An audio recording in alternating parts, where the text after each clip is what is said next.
Lunch కోసము ఇక్కడ టమాటా రసం చేస్తున్నాను. ఈజీగా అయిపోవాలన్నప్పుడు టమాటా రసం ఇలా ట్రై చేయండి.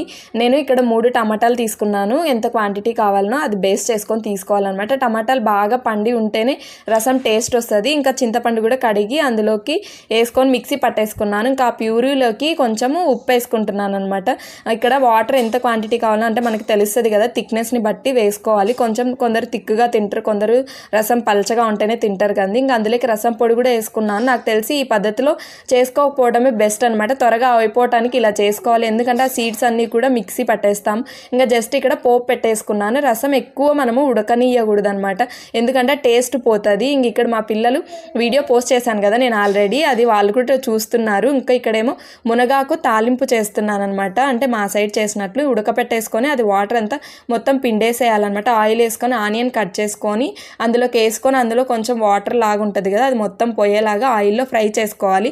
ఇంకా తర్వాత కొందరు పప్పుల పొడి వేస్తారు, కొందరేమో కారము ఉప్పు వేసేసుకొని చేసేసుకుంటారు. మేము ఇక్కడైతే శనగింజల పొడి వేస్తున్నాను. ఆల్రెడీ ఉన్నదనమాట నా దగ్గర, నేను అదేం చూపించట్లేదు, అదే వేసేసుకొని చేసుకున్నాను. నిజంగా చాలా మంచిది.